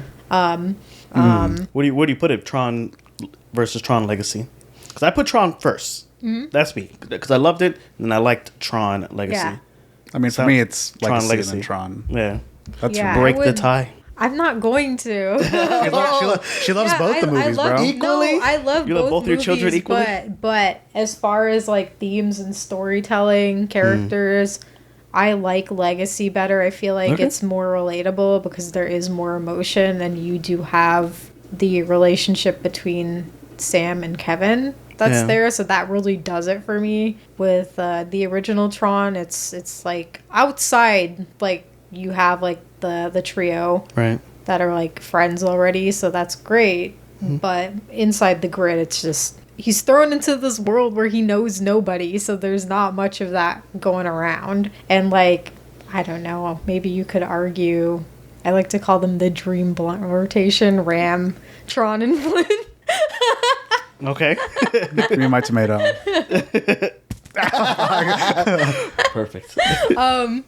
I mean, they're not together long enough to like get to that emotional like high point for me. So Right, yeah, as far as right. like characters and story, like I think Legacy definitely does it better. Okay. I can respect that. But you know, there's different arguments to be made between the two. So Yeah, we just did. Yeah. All right. So I got some Tron via. Tron via. Oh no. Yeah. I was gonna go to different ways. That was a bad one. I know it's there. Low hanging programs or whatever. I suppose. So the same year that the movie came out, Midway released a Tron arcade cabinet that sold over 10,000 cabinets. It had 4 games on it, all from scenes of the movie. One was the battle tanks, which has like a Pac-Man maze. But you know, your tanks fighting each other or whatever. There's the light cycle game, which is super dope. Grid Bug Swarm, which is kind of cool. You Get grid bugged. Yeah, so you walk around and you throw your identity disc at these bugs that multiply, but then you just kill the other 4 and then you're fine or whatever. That's not in the movie though. There are no bugs in the movie Yeah. that I Grid remember. bugs? Are Yeah, they? there are. There in the first one, Yeah, I do have a timestamp here, so if you want to look it up later. right? They Yeah, got timestamps. there is a scene in the original Tron where you are shown the grid bugs. They're Oh. they're like the green things with the long legs. Oh yeah, they were Yeah. animated differently than the rest of the movie. because that was just like a fully animated scene, so it looks different than the rest of the movie. Yeah, Oh, okay. I saw that and I was Just the like, grid I was bugs. taken aback. I was like, Yeah. why is it Right. animated differently? What the this fuck? one got grid bugged. Well, because they have other programs too that don't look like Trons. There's like a one that looks like a star burst or like a Yeah, the bits. Yeah, There's the the bits. bits. There's the grid bugs. I think that's really all you get to see in the original Tron. there's like a weird orange looking one that looks like a sea creature or whatever, but it's like walking around.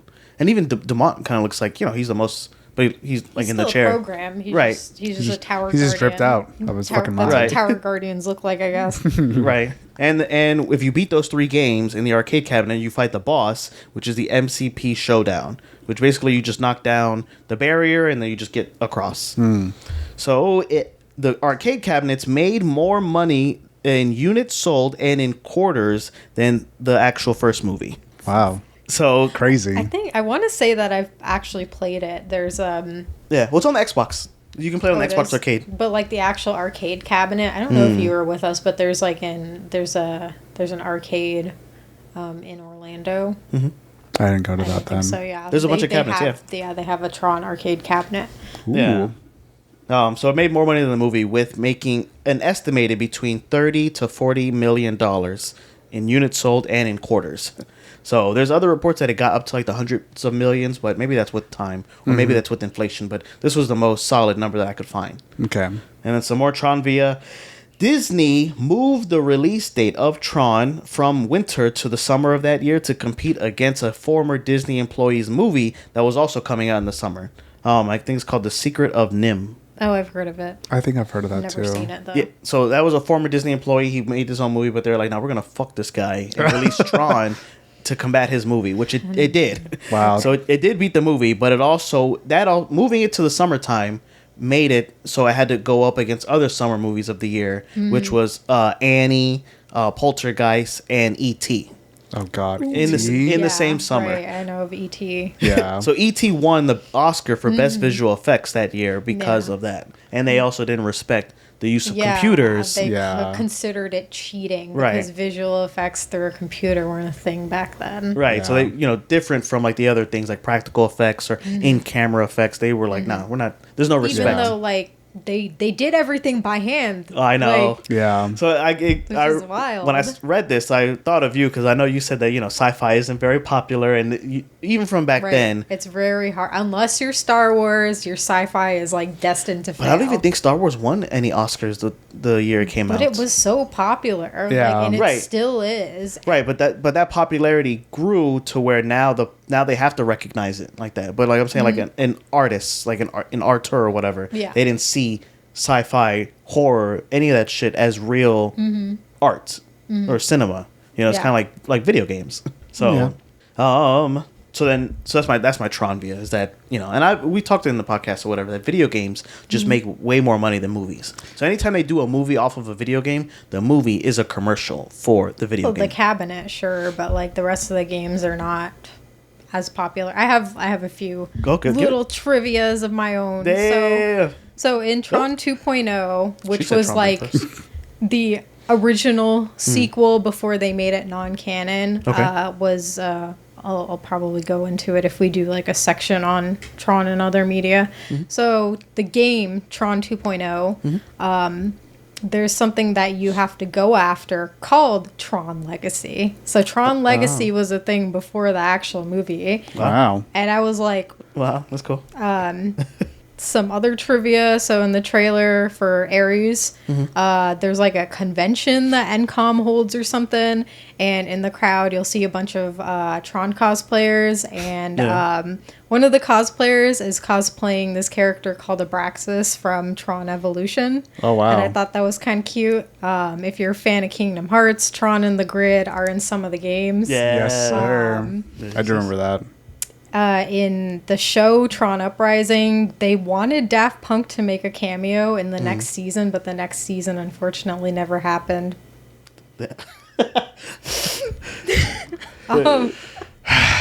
What a wasted opportunity. What the fuck, bro? I gotta start watching this show now. Bring it back. I was gonna watch a little bit of it, but I don't want to get too into it. So Wendy Carlos did the score for 1982's Tron, and she's known for doing stuff like The Shining. And then in Tron Legacy, in the End the Line Club, the bartender is Steven Lisberger, who's the creator of Tron. Oh, Really? really? Yeah, like every time I would watch Legacy, I'm like, there's got to be something up with that bartender. I just know it. Like I had this feeling. So I looked it up. I'm like, that's him. So when I watch It's you. movies like that, especially comic book movies, every time I see a regular looking guy, Yeah, I'm like, this guy just looks like He's a not- little bit he's too, not him. like, too not handsome. yeah. I'm Well, like, it's like in Lord of the Rings. So like Peter Jackson is like Yeah. in all the movies. You just have to like very like carefully look for him. And like I've seen what Steven Lisberger looks like, but just like not enough to like remember like Right. So I was like, I knew it. It's so funny. It has Yeah, to be. whenever there's a regular looking guy, he's probably a comic book creator Yeah, so or a he's- director or something. He's there, and I wonder if he survived the end of line attack. I mean, it was Everybody only died. yeah. Everyone ran out. Even Daft Punk ran out. Oh my god, were they changing the music for the song He said, Yeah. "Boys." or changing the music for the fight? Yeah. that was dope. yeah, dude. That was Daft super Punk, bro. nice. They know the vibe. They Yeah. know the vibes. Yep, that's it for my trivia. Yeah. It's something I did want to add when you were talking about the cosplayers. I did look up the Tron guy, and he looks kind of whack or whatever, and because his body is not very complementary with the Tron suit, but I do like the way it looks in the movies, but I do think it kind of looks weird in real life because it needs that glow. Well, yeah. I mean, obviously, like if it's in a real life, you're not Wait, gonna what get. Tron guy? There's a YouTube You don't know about Tron guy? Tron guy? He's like Am I telling you about Tron guy? He's like a super old, like I mean, like way back when like YouTube was first, first, yeah. when YouTube first started, he dubbed himself the Tron guy. He's the Tron guy. He's literally a guy that dresses like the guys from like the first Tron movie. Yeah, he got like millions of views Yeah. on his videos. Oh, Yeah. really? Yeah. Okay. They actually made fun of him in South Park. They did, yeah. Yeah, he was like in the South Park episode. He does a web redemption too on Tosh on 2.0. Yeah, Tosh.0. Yeah, he does. Wow. Yeah, it's incredible. Like it's crazy. I'll send it to you. It's Yeah. not that very overwhelming. No, it's not. It's not. It's very underwhelming. Yeah, yeah. I mean, but like, But he's Tron guy. but yeah, like getting back to the point. Yeah, Right. like in the real life suit, obviously Right. it's not going to look the same because But it's even not with in the a movie. lights. It's not edited in a movie. Right, but I think that's why I like it in the movie because the lights just work and the backgrounds are all black or whatever, and even if there Yeah, are exactly. other lights, It's made for the movie. He's not in the movie. He's just in front of a fucking camera. I know, but it made me realize how lame it does look. Like I like it in the movie. It's just a bunch of regular fabric and stuff that they threw together. Like the identity disc is literally just a frisbee. Oh Yeah. my god, I Like- love when he's like fucking with it. yeah, with his he's like Yeah. doing his you gotta be tricks. good like that. Yeah. Like, bro, stop. I know, yeah. He's Well, fam. He's nice. He's cool. Well, it's kind of like Star Wars. Star Wars, like they call it like Like the ice cream maker that the guy is like running, like Yeah. Cloud City, whatever the heck that thing what was. is what do they say about that movie? It's like the Qui-Gon Jinn's little It's a thing is like lady. a Gillette, like Yeah. a razor. yeah, and like the original lightsabers were just like little tubes and like Yeah. little tubes with like Yeah. little thingamajigs and what you habits and whatnot. What you on had it. to- Little thingamajigs. Well, it Yeah. did make frisbee cool to me. Like the way Tron just he catches Bro, it. And he you throws know it. how Frisbee. badly I want to play High Life right now. When I saw that, I was like, oh shit, okay. Like I like that shit. All Well, right. since you mentioned like the whole frisbee flip Yeah. thingy, like I know it's Tron who does it, but like Ram is in that scene, and like I don't know if you guys noticed, but like the scene in the original Tron where Alan is leaving his cubicle to go talk to Dillinger, there's like this Right. guy who's still working behind Alan, and he pops out. He's like, "Hey, Alan, can I have some of your popcorn?" Is that Do you Ram? remember? That's Ram. Wow. That's his user. Yeah, that's him. And I was like, thinking that too. I was like, damn, I wish we Oh saw his yeah, I remember Yeah. now. Okay, yeah, I remember now. So yeah, you're not gonna know that, I guess, unless you read the credits or whatever. Yeah. But yeah, I just always thought that was funny. Like Ram's the popcorn guy. That's cool. that reminds me. That's Tron via. in the credits for Legacy, when they're like rolling through and you see like Daft Punk's credit, it says like music DJs and it just says Daft Punk. It doesn't say like Tomas. Or it Yeah, doesn't No, say yeah, that. because they're Daft Punk. I know, but still, Right. I thought it was really funny. I thought it Yeah. was really cool.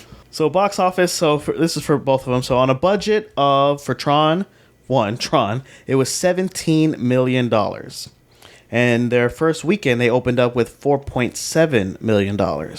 So as of recording, they did get up there to $33 million. That's Tron 1. They keep every time I see it, they mark it as a box office bomb, but it's not really a bomb though. I don't think. Well, due to I guess inflation, that they maybe. didn't make enough money to like cover marketing and stuff, like for both movies. Right, because what That you was want the is to case. double, because they usually use whatever the budget is, they double it for and add marketing or whatever.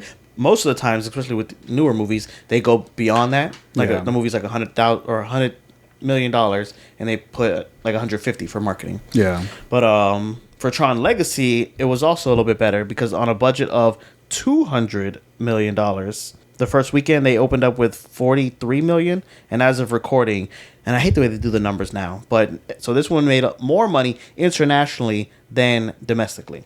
So it opened up with $172 million domestic and $228 million international. Interesting. 410 million combined. Right. So definitely, even with 200 million, it kind of got up there as far as like the budget versus the box office. Mm-hmm. And this movie was big in Japan, Russia, China, Mexico, and the UK.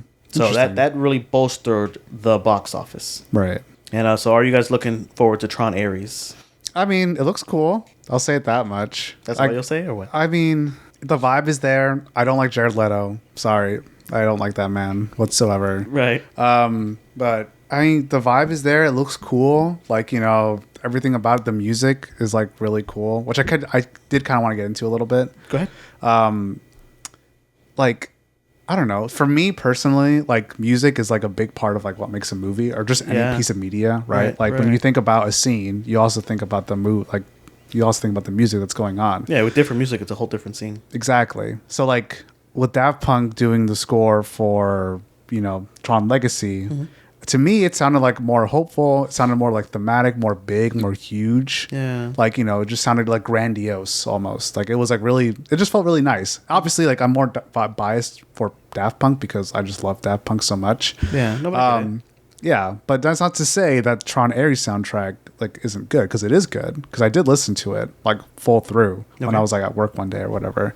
And I think like we talked about it a little bit, but it does sound a lot more grounded. It sounds more like industrial, because that's what Nine Inch Nails does. It's like they're more like of an industrial kind of like more, I put it akin to like cyberpunky, like very cyberpunk. It has like that very like, I don't know, like robust, almost kind of like gritty feel to it. Okay. And I think that's kind of like maybe what they're going for in the vibe of the movie. It's like more gritty, more like, maybe more edgy, I guess. Yeah, because the digital world is coming to us and it's becoming more solid. Yeah. Versus like in Tron Legacy, it's like, wow, I'm in this. I'm in the grid. Yeah, you know? exactly. At the club. Yeah, exactly. Yeah, so like, I mean, judging from like what I heard, like it sounds really good. Like I like the music. Yeah. I mean, I like that there's lyrics now. Like some of the songs do have like Trent Reznor like singing in them and stuff like that. Okay. Music, it sounds cool. Like I do like. Without leaving out Tron 1, I think the music in Tron 1 is. I know you had mentioned like the composer or whatever, but I don't know. It being a Disney movie, it does sound like a Disney movie. It does have like a little. It's not even like super whimsical, but it doesn't have like a really good music identity that I can feel like with Tron Legacy and Ares even. Yeah, exactly. I mean, when you tie a big name to like But they had disco and things like that back then. They had like electric music. Like in the Yeah, 80s. they did. I mean, in the original Tron, like Wendy Carlos does use like synthesizers and stuff. Yeah. But she combines it with, I think, more traditional. So I don't know. Maybe you're hearing more of the traditional stuff, and that's why it doesn't stand out. I feel like also more towards the end, they get like a little bit more organic with the soundtrack. But I don't know, maybe it's just, I'm not a music expert, so I can't really speak on that, but yeah, Daft Punk really stands out. Right. I do like, of course I like Daft Punk more, but I also really do love Nine Inch Nails. So it is interesting to see that they're gonna do something. I guess it'll be more tangible, like you guys are saying. You don't think so? Or? I listened to the album too, but like I feel like I really need to hear it with the movie. Right. Like Tron Legacy's soundtrack, it does stand on its own, I think. But I don't know if that's because like I've gotten so used to it, because I watch Tron like every month. Like, like I'm that person. Yeah. So yeah, with this, like I'm just really waiting to hear it within the movie to see how well, like it needs to invoke like the same kind of emotion that Tron Legacy does for me. So that just remains to be seen. Like as far as the music, like in Legacy, like besides the Daft Punk stuff, it's just like a very brief moment, like towards the beginning, when Sam is in the arcade and he's like about to be beamed onto the grid. Yeah. Like I love like the licensed music choice, like Sweet Dreams Are Made of This. Like it's very fitting. Dude, the Journey song. Yeah, and then they go into separate worlds, which is also very fitting. Like, wow. But I mean, Joseph Kosinski is really good with his music choices too, I feel so. Yeah, dude. He picked One Republic for that one good song that they have. The only good song. I don't even listen to One Republic. No. The one song. Just the one song that I need to know. That's all I need to know. From Top Gun Maverick with the volleyball scene is what Oscar's trying to talk about. Yeah, that song. You're going to get us copyrighted, bro. No, I'm not, bro. Copyright extinguished. All right. Anything else about Tron Legacy or Ares?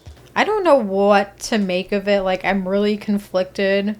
Yeah, I mean, for me, it's always, you can't tell until you see it.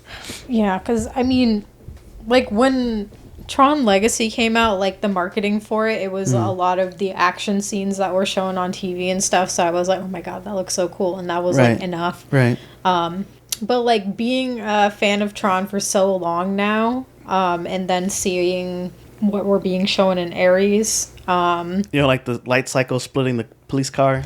Yeah, like, that somebody pointed out online, like, that's kind of weird because we've never actually seen light cycles do that. Like, literally, it's just you're supposed to smash into the wall. Right. And then whatever hits it gets destroyed. Right. But even in Tron Legacy, they kind of like, he kind of does bounce into it a little bit without instantly being yeah, but de-rezzed. it's always like making an impact into the wall. It's never them using it to slice an object. Right. So that's new. That's... I mean, I don't think it's like that big of a deal, really. It was for that one person who mentioned it. But anyway, like, whoever you are, I don't know. Like, the director is the guy who directed Pirates of the Caribbean: Dead Men Tell No Tales, which was the most recent one. I think. worst one. Yeah, the one that nobody really likes. So I was kind of like, yeah, I don't know about this one, Chief. I mean, Steven Lisberger and Joseph Kosinski are part of like the production too, but of course I'm sure they're not as involved. And everyone should know by now that Ares has been in development hell for like a little over 10 years, I think. Yeah. It's been a long time. They've been talking and about this that's for a minute. never a good sign. Well, like we said, they were trying to make it, like they put Cillian Murphy in that movie or whatever, because they were trying to make more movies. I don't know if like Cillian Murphy is like that important. Maybe I think he was going to like come back in a sequel if they did it a little bit closer than they are now. Heard anything about that? Like I haven't heard much of what it used. Like the first version, I guess, of this one was Tron Ascension.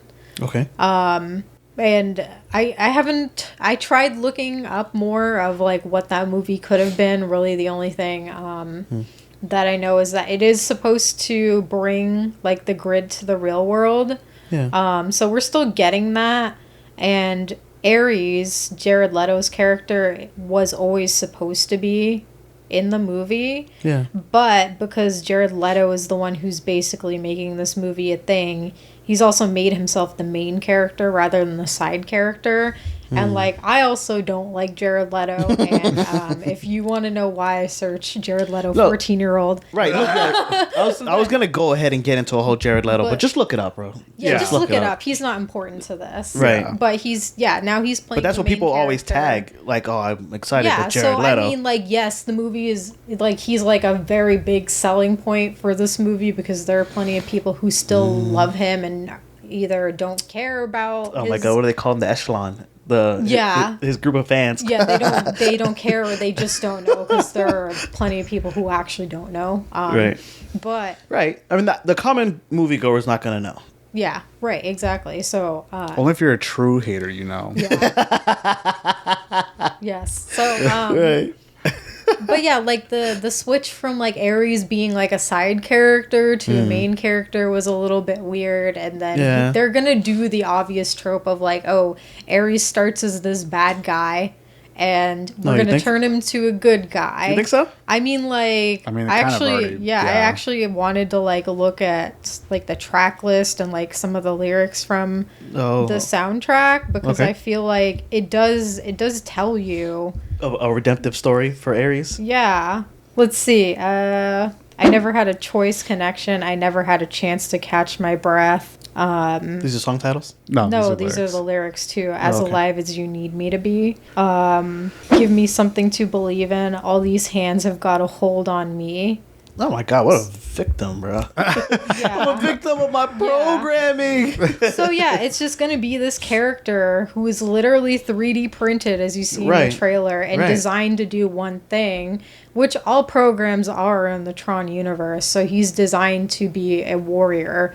They want to use him for military purposes or whatever. And then that's not really in the spirit of Tron, man. And then he's going to, I guess this would be like a prediction. He's going to get tired of it and want to do his own thing. And then they have said that there's this thing that they're looking for called the permanence code. Okay. So it's supposed to make things permanent in the real world, I'm assuming. Ooh. So he's after that, and then he just wants to be a real boy. Yeah, he wants to be a real boy. Oh my god.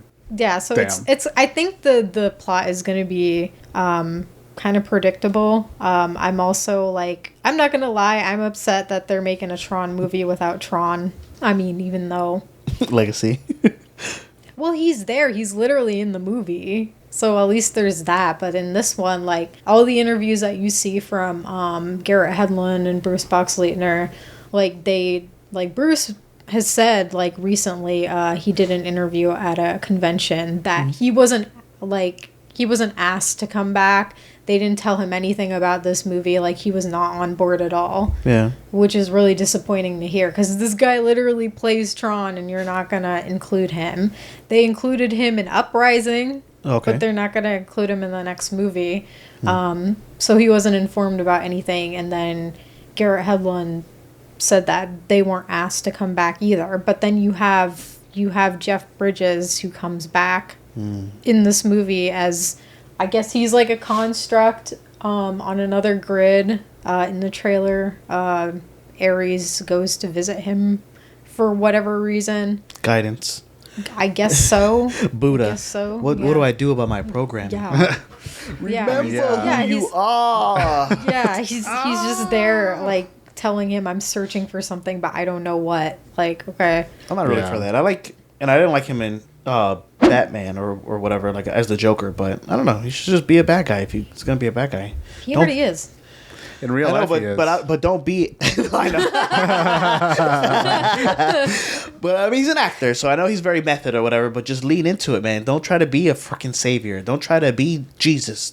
Be a bad guy. He wants to be Grid Jesus, even though we already had Grid Jesus. Yeah. Yeah. Where Jesus sacrificed. Could you himself for imagine all if those Grid programs. Jesus met with Grid Buddha? Yeah, like And share an apartment? I don't know. I guess it just disappoints me that someone like Jared Leto is Yeah. basically the hero of this franchise now, and it's I like know. you're not Tron. Like, I'm so I know. scared. Yeah. You're not my dad. You're not my program. Yeah, like they're gonna pass the Tron torch to Jared Leto's character. Like, no, No. not you, no, because they had Jared Leto fights for the users. yeah, bro. and just like these days, Disney likes to I can't believe they got sabotage him. their own. Yeah, I know. Well, they didn't have to get him because like as like, far why? as like what you see online, like he's the one paying for all of this, so he can do whatever he wants. That's Like he's the unfortunate. only reason we're getting Tron Ares. So that's like We'll see when the whatever, I guess. movie comes out. Gillian Anderson is in it. I'll go watch it for her. I love her. I'll just watch it for the music. Yeah. I'll give my money. I give my money see. directly to Trent Reznor. And Nine Yeah, Inch so Nails. I don't have very high expectations for this movie. I want it to be good because I want Tron to continue, but Right. you know, sometimes we just need to let things go. We got Legacy, which was a great movie. We have part of Uprising, which is great. All right, folks, that was the episode. Thank you for watching. If you're hearing the audio version, thank you for listening. Be sure to comment your thoughts and rankings. Did you agree with us? Do you want to agree to disagree with us? Share this with a friend. That's the best way to support the channel. And here is a hint at what we're going to be reviewing next time. It's alive. It's alive. It's alive. It's alive. It's alive. It's alive. It's alive. Tune in next time for scenes from the next episode of the Hyperbolic spin-off review. We fight for the users. Well, that's been it. End of line.